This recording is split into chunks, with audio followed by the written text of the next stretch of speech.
What's up, you guys, and welcome back to another episode of the Smart Talk. We're talking about real struggles, real stories, and entrepreneurs that came from the ground up. Today, I got my boy Johnny Tapia in the building.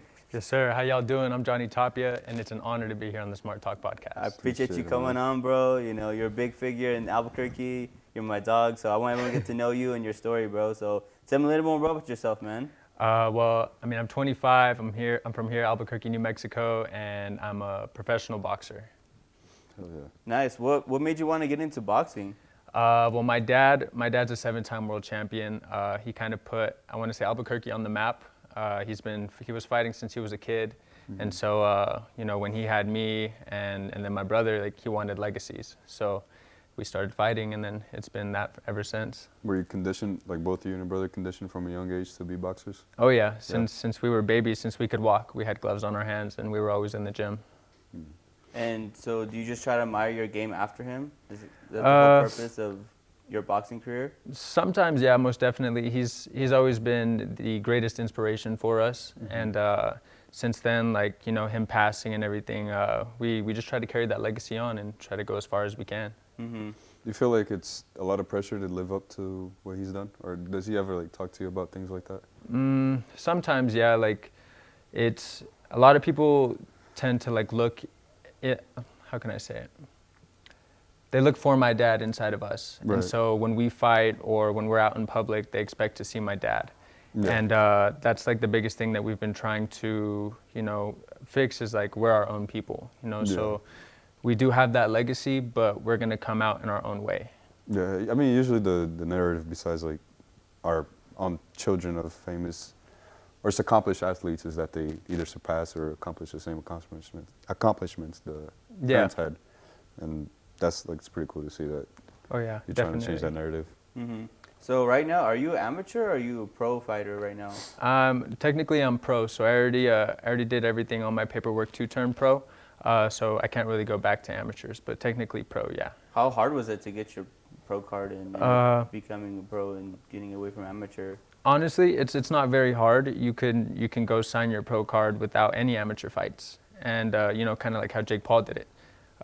You could sign that pro card, turn pro, fight pro, and you just go from there. I know in Mexico you can turn pro at 16, but here there's a limit. I think it's 18. So that's probably like the only limiting factor of it. What kept you from signing it earlier? I just never, I don't know, boxing's been kind of a love-hate sport for me because, I was born into it, and they wanted me in it at such a young age. So I've been in it like off and on, but other than that, like now I'm back in it, and it's what I love now, Yeah. Walk through the audience of like a day-to-day training of Johnny Tapia. So, okay, in the morning, we're normally up about 7 o'clock. We get ready, stretch, do our run. We're running about 5 miles.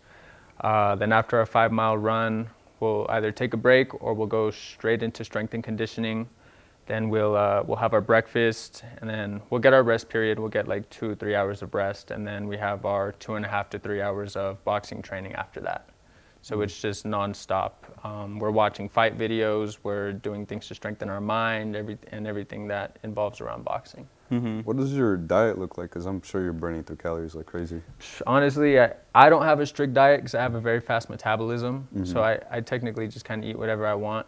But normally you try to eat healthy, chicken, turkey, all of that. Just try to keep your calories in and either, gain your muscle and lose the weight. But I kind of walk around what I fight at, so. Okay. How do you handle the pressure of going into a match? Because obviously, you lose, people might clown on you or might hate on you. How do you handle that mentally? Honestly, I don't really pay attention to it. I just, like I said, like people expect to see my dad out there in the ring, and we're our own fighters, we're our own people, and I'm trying to learn my style, trying to create my style. So if I lose, like in the amateurs, like I've lost a couple fights already. Amateurs basically just for learning, and so obviously you want to win, but win or loss, like every fight is a learning curve, and so you take that, you go back to the drawing board, and you get better for the next fight. And I know you said you were on and off with boxing. Was there a moment where you wanted to quit or you felt like this wasn't for you? Oh yeah, most definitely. I think especially after my dad passed away, it was definitely the hardest thing because it was his thing, you know, it was our thing, I guess I could say. And I had always just wanted him to train me, you know, be around me, like me and my brother. And so I definitely took that period off. I took, I think, 6 years off, and it was off and on throughout the years. But I think finally at 19 is when I started to fall in love with the sport again, because it wasn't for him, but it was for me. And you go ahead, bro. I was like, so when you're conditioned already, like as a young child into a sport like boxing, did you think it was like a passion that you had, or was it just kind of like part of your life as soon as you started? I want to say it was just part of my life as soon as I started. Well, what took you to get to like a passionate point? I think it took just being around it so long and finally making the conscious decision that I do love the sport and it is what I want to do. So for like the longest, it was what my dad wanted me to do, I guess I could say, or what everyone expected me to do. But now, like, I do it for me, and now I love it. Now it's amazing. What sacrifices have you made to the sport that a lot of people don't see or really realize? You know, the training, constantly tearing my body apart. There's a lot of sports that you can play, like you play baseball, basketball, football, but you can't play boxing. You can't play MMA. It's only you in that ring or in that octagon, and you face a lot of mental challenges. You know, being away from family, being away from home. When you're in camps, it's a lot of money, and then when you're fighting, it has. I think with any sport, but when you're fighting, it has to consume you. You know, you have to become part of the sport. And so you got to let it take over and completely eat, sleep, breathe, live it. So a lot of people know you as a big-time boxer here in Albuquerque, but what kind of person is Johnny Tapia outside the ring? I guess I'm more like laid back, I'm more chill, more loving. You know, I'm just go with the flow. I don't know, I'm very calm, very just do whatever, whenever, and I don't know, I like to just hang out and chill. Growing up, what kind of person were you? Were you kind of shy? Were you nervous? You know, were you scared? Were you a very confident person? You know, a lot of people that do come up in big time in sports, they usually face some adversity when they were younger. Oh yeah. So I want to say, because I didn't really understand the influence that my dad had on a lot of people, I was kind of shy, because seeing people come up to him while we'd be out to eat, or getting mobbed by a bunch of people when we'd go out to stores, or, you know, just having family events. So I was always kind of shy. But as a kid, man, I inherited my dad's ADHD. I was always bouncing off the walls. I was always getting injured. Like, I think I've broken so many bones. I've had so many stitches. So just always that little daredevil kind of. Like, my dad used to call me Taz, like the Tasmanian devil. Yeah. Yeah, so it was always I was exactly like my dad, just not as crazy. If you weren't boxing, what would you be doing? Honestly, I'd probably be in the oil fields. Yeah, I'd probably be turning wrenches. I'd probably be doing that for sure. How old is your brother? My brother's 20. 20? Yeah, so we're 5 years apart. Okay, so do you guys spar against each other? Oh yeah. Is there like a brotherly competition, or? Oh, most definitely. I guess there's got to be one, but what's it like being like in the ring against your own kin? Like how? We take it light. We know each other's strengths and we know each other's weaknesses, so we take it light. But iron always sharpens iron, and every time we hop in the ring together to spar, we always make each other better. But I can say though, my little brother is the only one to ever almost knock me out.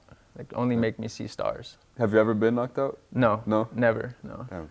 Yeah. Is that like a fear you have, or is just kind of like? No, I have a strong chin. I don't know. I've never been knocked out, but I'm also the type of fighter to not get hit either. I'm a lot like my dad in that aspect, where I'm very slick. I'll make you miss. I'll counter you, and I'm a lot faster.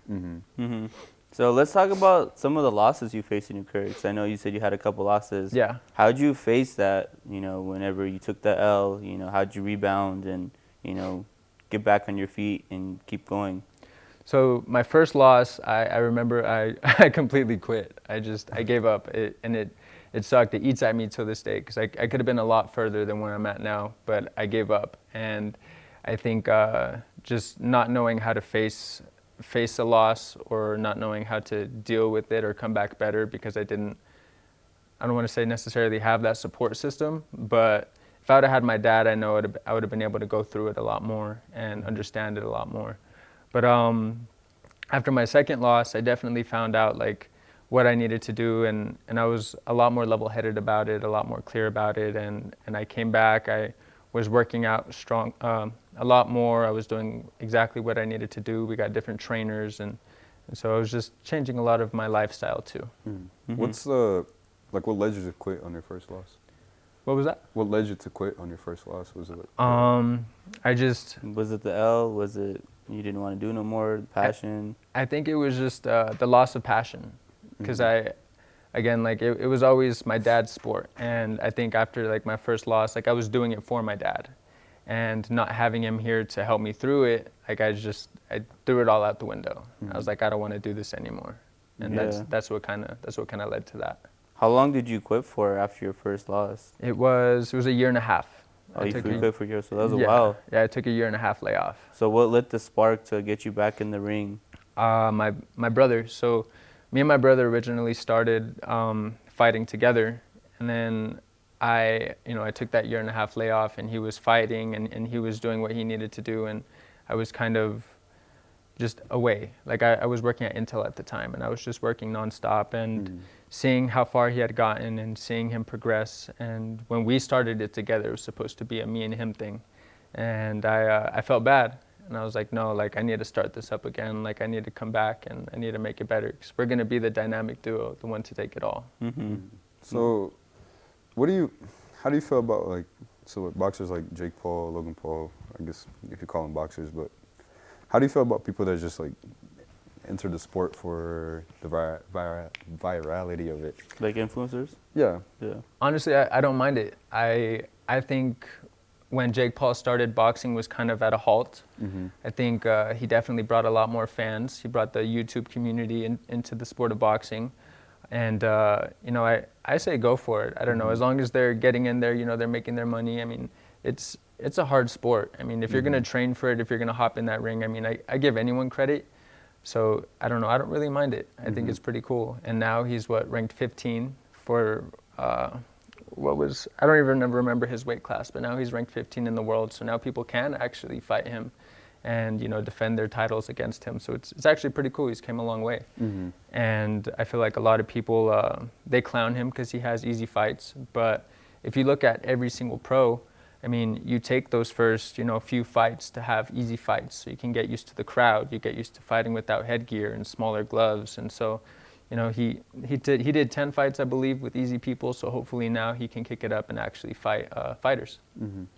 Other than your dad, who do you look up to as far as a fighting community or a legend, past legend? I want to say past legend. I want to say Sweet Pea Pernell Whitaker. He's probably one of the best southpaws, I think, out there, besides like Vasily Lomachenko or like Tank Davis.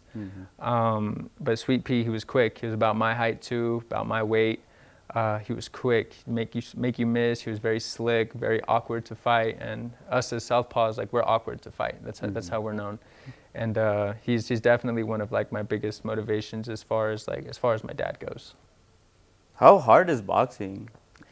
I feel like people are like, oh, I want to join boxing. They try it for a month or two, but how hard is it to really stay consistent? Like, I think to stay consistent is very hard because, like I said, it has to consume you. So like I don't work. I rely solely off of sponsorships and my purse for fighting. So I don't make no money if I'm not fighting. And working, it has to be completely part of your life. You have to train, you have to fix your diet, you have to fix your mind. And it's like, if you go in there with an angry mind, like you're gonna mess some things up, and if you fight angry, it's harder to complete a full fight than when you're just calm and you're in there and you know exactly what you need to do. So it's honestly very, very hard because there's a lot that you have to change for yourself. How do you maintain, or what's the mental training to get to the point where you're just cool and collected in the ring? I think after fighting a few fights, I think then like your first fight, you have the first fight jitters, and you don't know what to do, you don't know what to expect because we're used to sparring, and with sparring we tend to go a little lighter than you would for fighting, and we wear heavier gloves, and so you kind of get used to that light sparring, I guess.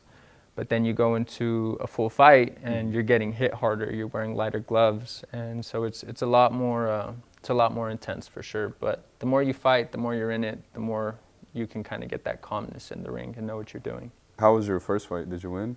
My first fight was a draw. It was a draw. My very first fight, I think I was like 9, and it was is when we used to do smokers. So smokers were like underground fights, and it was a draw though. I had fought a kid. I think he was like 7-0, and he was like a Muay Thai champion as well. So it was kind of crazy. At 9 years old? Yeah, at That's 9 years crazy. old, like he was a crazy little kid, but That's yeah, it was crazy. pretty cool. Wow. Yeah, let's just say, like, you know, you're going into a fight. Walk people through, like, your mindset and, like, the jitters and, you know, the adrenaline rush you're getting, like, as you're entering the ring. Like, what are you thinking about? What's your mindset going into it? Honestly, I try to stay, I don't know, just as calm as possible. At first, I would try to psych myself out, you know, try to get that adrenaline rushing. But I realized, like, trying to fight angry wasn't the best answer. And so, you know, now, like, I pray. Very first thing before I step in that ring is I pray. And, you know, I talk to my dad. I'm like, yo, Dad, like, I need you in my corner. Like just be here with me spiritually. And then from there, I don't know, it kind of goes blank. I just get in there and I kind of just do what I need to do now. So yeah, I don't know. I don't really remember, to be honest. Like, when I fight, I don't really remember while I'm fighting. Do you feel like when you get in the ring, it's kind of like a, well, you know, athletes enter the zone and things like that, but it's just kind of like a blur to you until you get out of it? Most definitely. Yeah, then I remember what I do, or like when I see videos, then I remember. I'm like, oh crap, yeah, no, I did do that. Like, so like that's when I remember the most. So it's more like second nature. Like, I guess everybody goes into it with a game plan, but is that in your mind while you're on the ring, or is just kind of whatever is coming at you is what you're... Kind of just whatever comes at me, I'll move how I need to move and do what I need to do, and we work from there. Yo, whenever, you know, the round ends and then you go in the corner and your coach or your trainers are talking to you, does that shit actually help the fighter? Like, Oh yeah, most definitely. Like, so us as fighters, like, we see our opponent right in front of us, but like our coaches, they see other things that we don't see. So they'll see openings, they'll see, you know, the way my opponent will move, and so they definitely see, I don't want to say a lot more than we do, but they see a lot. And even before the fight, we'll be studying our opponents. You know, we'll look up YouTube videos, you know, look at them on Instagram and see if they have any weaknesses, what their strengths are, and we kind of break them down from there. And then our trainer will basically base our mitt work or our sparring on what he is and how our opponent works. and I know you talk a lot about your dad. I know he's a big-time fighter, but what kind of person is he off the ring? Man, he was the most humble, most down-to-earth, energetic person you would ever meet. He would, you know, give you the clothes off his back, all the money in his pocket. Like, he wanted to make everyone feel like family and everyone feel like a friend. So, you know, unfortunately, he isn't here anymore. But those that have met him have always gotten that family feeling from him, because he was just real big on family. And you know, my dad growing up, he had a very hard life, and his family, I want to say, wasn't the best to him. And so he wanted that when he grew up and when he was growing up. So he made everyone feel like family. I know there's a quote that a lot of fathers want their sons to be better than them. Is that what you want? Do you feel like you want your legacy to be bigger than his? Oh yeah, I think he would want the same too. And ever since we were young, like, he would tell my mom, like, I want them to surpass me, like surpass what we've done. Because again, my dad wouldn't even be what he would have been without my mom either. And she helped him a lot throughout his boxing career as well. I mean, she was the first female manager promoter in the sport of boxing. And so when they broke away from like Don King, you know, she was negotiating those deals, and she was doing what she needed to do to help him as well. So is she managing you guys now? Yeah, that's our momager. Damn, that's Yeah. nice. What's your circle looking like now then? I mean, we tend to keep it kind of small. We do have our solid, you know, tight-knit friends, but as far as like close family, it's just me, my mom, and my brother. We, you know, we do what we need to do, and you know, she pushes us, she promotes us, she manages us, and she does whatever she needs to do to make sure we're taken care of as well. Is there a common misconception that you hear people tell you, and it's not really like what it is in boxing or being a boxer? How so? I don't know. I guess in my mind, I mean, you don't see a lot of fighters out partying or doing anything like that. Like, you don't see them. Maybe for social media, you see them doing collabs and things like that. But outside of that, like outside of the camera, is there any like misconceptions of what you do? No, not necessarily. I think we all definitely learn to have our fun, and we all do what we like to do outside of the ring. I know, like I'm into cars, you know, I'm into hanging out with like my boys, and like we all have fun. So it just depends on the person. I see. So when it comes to boxing, what advice would you give a young male or young woman entering the sport, as far as, you know, trying to make it big? I would say just continue to give it your all. Fight as hard as you can, and you know, it's kind of hard coming from New Mexico because a lot of people they don't have those connections, and there are a lot of people that do like to take advantage of people here. And you know, unfortunately, if you go to a gym, trainers already have their favorite fighters. They already kind of have their set kind of group, I want to say, and so it's kind of hard to get into the sport if you're not actually serious about it. What's your proudest moment of your boxing career so far? I think just getting in there. I think after there's not a specific moment where you're like, you know, you look back on it like, damn, that shit was sick. I wish I could live it.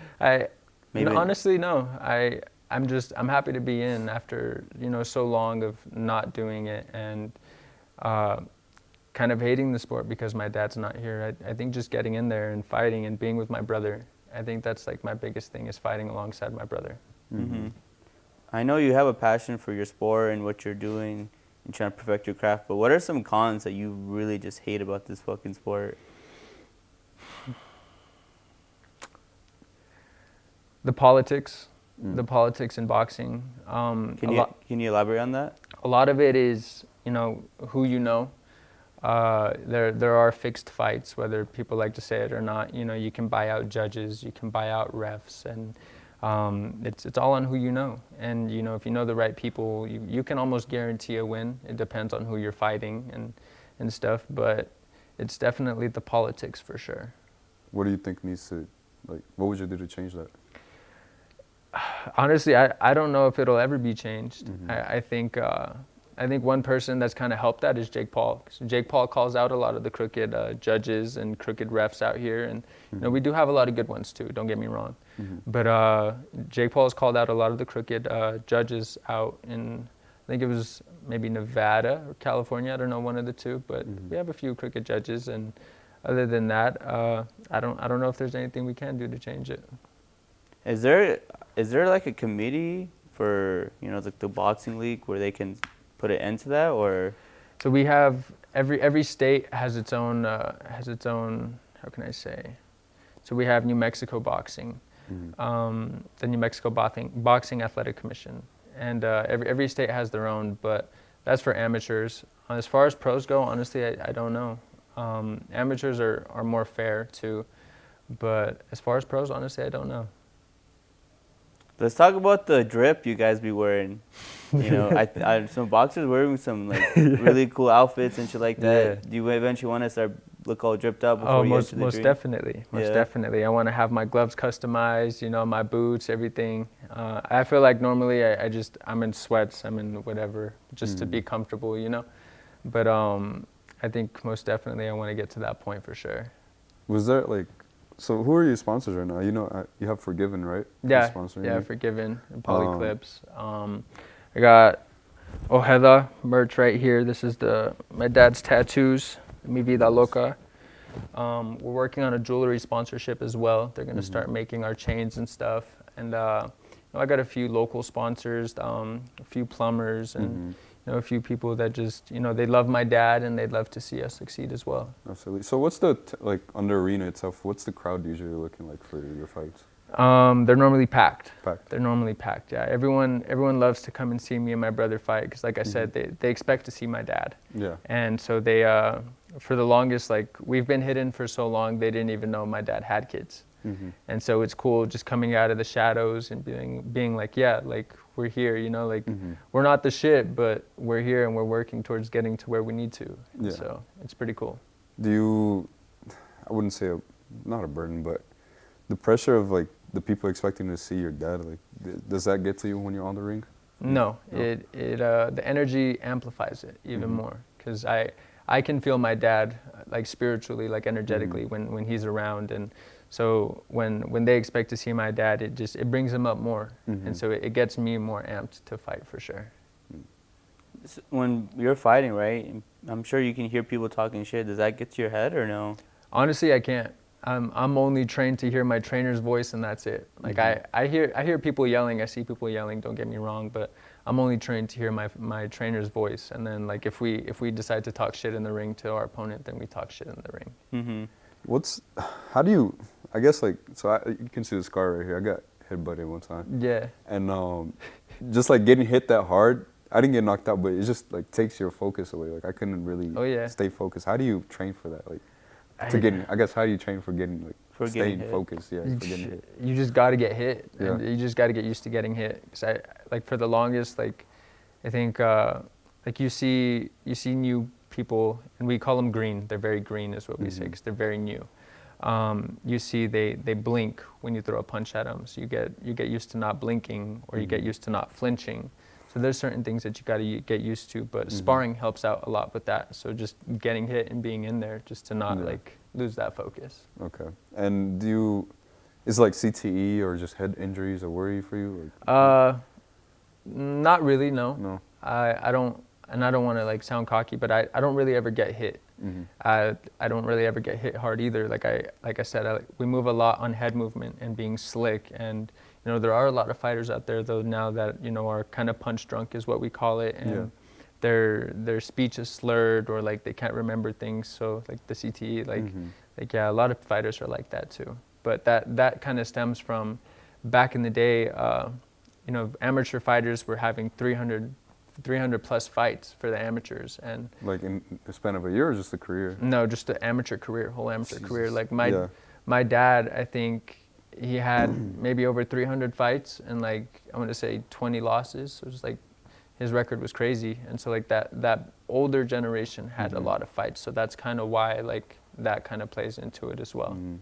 I see. So I heard this. I've seen it a couple times on like YouTube and TikTok videos that boxers that constantly hard spar, they're more prone to get knocked out easier whenever they're in an actual fight. Is that true? I don't want to say because I've had yes. a couple UFC fighters said that. Yeah? Yeah. Well, they train with smaller gloves though, so that would kind of make sense. But I don't know. I feel with the smaller gloves for sure. But when we're sparring, I mean, we're using 14 ounce or 16 ounce gloves, so our gloves have a lot more padding, and we're also wearing headgear too. So I don't know how they spar in MMA, but I know like with us, not as much, but we do definitely have hard sparring for sure. And I know you said you worked with a couple different trainers. The trainers that you kind of let go or you just moved on from, was they just not your cup of tea, or? Well, like my dad, I like learning new things, and you get used to a trainer. It's kind of the same thing over and over sometimes. And so like I've had pro trainers all my life. I mean, I've had more of a pro style than an amateur style. But it's always just learning new things, learning new techniques, and every trainer is going to train differently, and every trainer is going to say, no, this is wrong or this is right. So it's always just learning something new.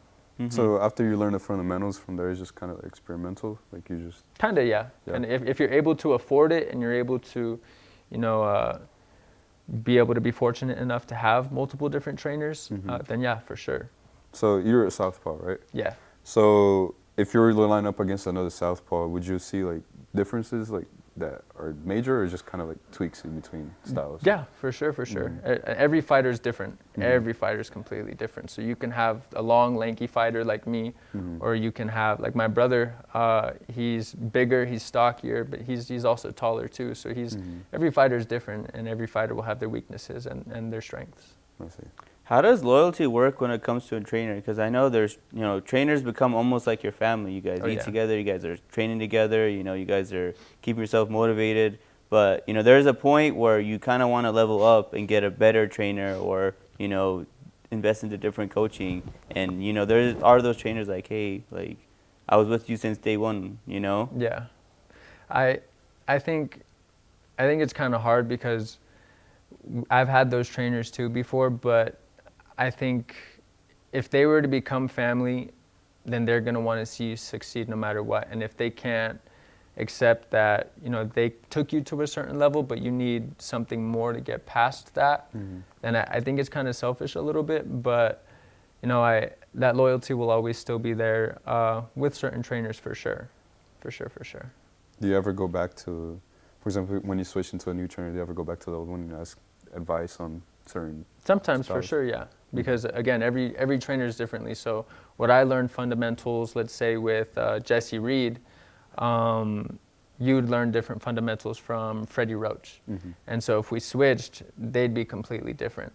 So it depends on the trainer for sure. How does that, like, I guess I'm trying to picture that in my mind. So let's say you've been training with one trainer for a while, and then you switch. Do they try to like change your whole style, or not style, but just the way you do things? How do you translate into that? Like, some can. It's changing your style for sure, because everyone has their own style. But some will definitely try to change. Like I'm a counter puncher. Some will try to change that to like being a slugger, or being an inside fighter, or being an outside fighter. So there's different ways, and a lot of trainers are also ex-fighters as well. So some of them kind of train off of how they used to fight. I see. And I know you said you like to learn new things, but what's the ideal, if there is an ideal way to train? Like, do you want to stick with one trainer forever, or do you want to keep switching? In a perfect world, that would be very, very nice. But I think as far as elevating, I think a certain fight game, or just wanting to learn something new, I think if your trainer don't know it, or can't learn it, I would say definitely find a new trainer, and not even on not on no malicious intent or anything, but find what you need. Find what you need for sure. Who is your trainer, bro? We keep talking about your trainer. Right now, he's actually Alejandro Jimenez. He's from Pecos, New Mexico. He turned pro at 16. Actually, he's from Mexico, and he had been fighting his whole life, and so he's a bit of a slugger fighter, but he's not really well known, and so he's kind of low key. He's very hidden away, tucked away. But how'd y'all link up? We got introduced when I was sparring actually in Rio Rancho at Able and Strength. We got introduced, and I was looking for a trainer at the time. So yeah, that's my trainer now. How did you do you vet trainers? Like, do you have like a certain questionnaire for them, or like how do you pick a trainer? No, I think it's just completely on feeling, and then also you see how their fighters spar, or you see how their fighters fight, and you can tell a lot about a trainer by watching their fighters fight. And at the end of the day, like, our trainers can teach us what we need to be taught, but it's up to us to actually apply that in the ring, or sometimes it just goes completely out and you're in there fighting for your life. So it kind of just depends. And I know you have a fight coming up soon. Tell me a little bit more about that. Yeah, it's August 23rd. We're making our pro debut. It'll be our first pro fight, so I'm excited for that. And it'll be in Chandler, Arizona, so definitely keep an eye out for that. Is it being streamed as well? I think it's going to be streamed. I'm not sure the streaming platform it's going to be on, but it'll definitely be streamed. It's on Tumo, bro. Tumo. We are partnered with Triller. Triller, so we've thrown a couple fights on Triller before, but I don't know what platform it's going to be on. Okay. So I know this is your first pro fight. Are you doing little things a little different for this fight to train other than your other amateur fights? Oh yeah, most definitely. So now, from time to time, I'll spar without headgear, just to try to get used to that. I did want to do a couple amateur fights. It's called open class now, where they fight amateur, but it's without headgear, but I didn't get to do that. So just training with smaller gloves, sparring without headgear, and then training harder. I mean, I always keep in my mind that my opponent's training 100 times harder than I am. So that's kind of what pushes me. Does I guess on the sparring part, do you guys change on how hard you go? Like from 60 to, for example, 80? It honestly depends on the person that you're sparring and how many times you've sparred them and how well you know them and how experienced they are. There are people that only just know how to spar hard, so you keep them for certain times. Or there's people that, you know, can hit you hard certain ways, hit you in certain parts of your body harder or softer. Or so it just depends on the person for sure. Do you, I don't know if you get to pick, but whenever you're sparring somebody, do they try to pick somebody who's similar style to the person you're gonna fight? Oh yeah, most definitely. Yeah, we try to get as close as possible, but if not, then we do have certain fighters that can kind of imitate like opponents like very, very well. So we got those kind of people too. Wait, how do you find those fighters? They just, you know, they come and they go, but I mean, we've been in it since we were young, so we have a whole long list of contacts that we can use, and you know, various experiences. So you just I guess you find them by watching and kind of keeping an eye out. Oh, okay. Nice. Is there anything else you want to tell the audience before we head out, bro? You know, definitely keep an eye out for me and my brother, August 23rd for our pro debut. And, you know, thank you guys, Smart Talk Podcast, for having me on here. It was amazing, and, you know, keep an eye out. Yeah, I appreciate you being an amazing guest, bro. You know, of course. I hope people enjoy your story, and, you know, I hope your boxing career takes off. We're going to kill it, man. Wish you and your brother the best. Before I end today's podcast, tell you guys, I want to give a huge shout out to our two main sponsors. We got Hookah Kings, the top-rated hookah lounge in New Mexico, and Merino Media, quality content for your business and image. And we'll see you guys next time on the Smart Talk.